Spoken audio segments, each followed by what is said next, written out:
Hey folks, how's it going? At the end of my Doctor Zhivago conclusion video, I found myself discussing poetry and whether or not reading translations of poetry is worthwhile. And the reason for that is because at the end of Doctor Zhivago, the final chapter is entirely poems written by Yury Zhivago, the main character. So it's seen as an integral chapter of the novel, and that's what I was talking about. And I ended up going into a longish discussion about poetry and translation. So here's what I recorded. How do you feel about a chapter filled with poetry at the end of a novel? I don't think I've ever seen it being done before.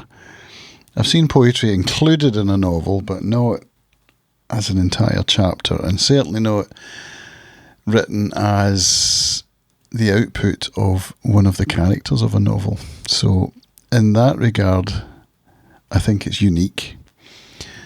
And I'm curious how you feel about it. Is it something you're intending to read? Do you think one has to read it in order to finish the novel? It's a bit like War and Peace.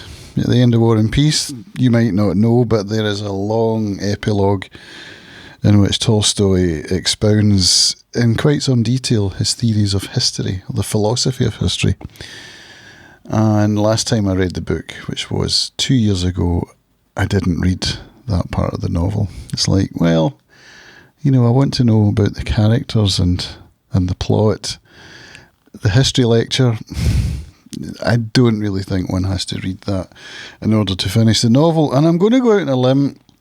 You may be surprised to hear me say this, but I don't think you need to read Yury Zhivago's poetry in order to consider yourself as having finished the novel.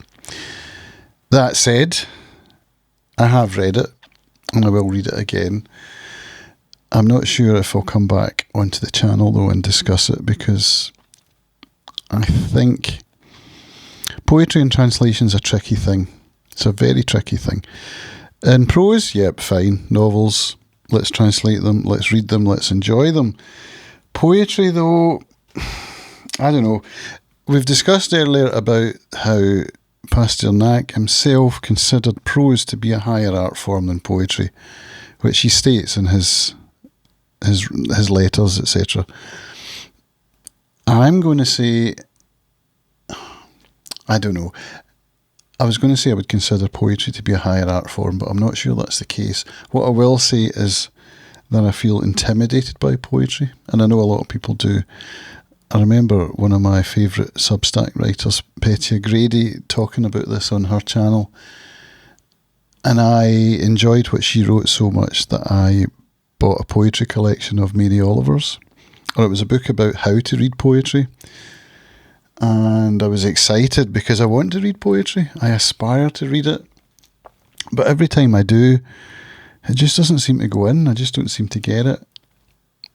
But there have been cases when it did go in and I did get it. So maybe this is an opportunity for me to read Yury's poetry and get it. But in the original, because that was the other point I was coming to about translation, is that whether or not you consider poetry to be a higher art form or not, that's irrelevant. The point of poetry, I think, is that it distills ideas. It can distill an entire idea into a single word. And I suppose so can prose, but that's poetry's raison d'être. So if that's the case, then how does one translate that? Not only the meaning, but also the sound of the word, the shape of the word, the rhythm, the metre. It all goes together to create something that I believe is a distillation of an idea. And I don't think it's possible to translate that. I think what you're going to get in a translation is an approximation. I mean, that could be said for prose as well. Yes, certainly. But I think with poetry, I think it's even more the case. And for that reason, it makes me think that reading poetry in translation is not something we should be doing. That's not the right word. It's not something that I don't know, maybe let me walk this back, actually. If you read the poetry in translation and you get something from it, then yes, it's worth doing. It may not be the same thing that the author intended, but then isn't that the case with all art? I think I might be talking myself round here. All art is an expression of the artist, an expression of something from above, coming through the artist and then being filtered through the artist's experiences, beliefs, motivations, ideas, which makes it unique. So, in that regard, yes, I think what you get with the translation will be a different idea, but the reader, let's call it, because this is about poetry, but it could be the listener, because I believe poetry works even better when read out loud. The listener or the reader will make their own interpretations of the poetry and make it unique to them. So, yeah, it's all about art. So I think with prose and with poetry, we are translating somebody's artistic vision. And then it's being translated again by the reader/listener based on their own experiences and filters, thoughts and ideas, motivations, loves.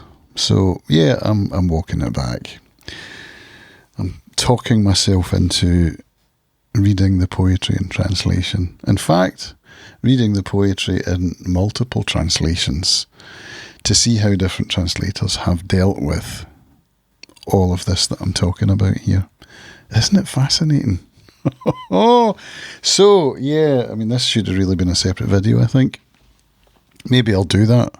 Yeah, maybe that would make sense, especially for YouTube, so that we can have a discussion about your thoughts. First of all, on art, if you want to broaden it, but on poetry and on translation of poetry. Is translated poetry worth reading? What do you think? All right, folks. I'll see you in the next one. Cheers.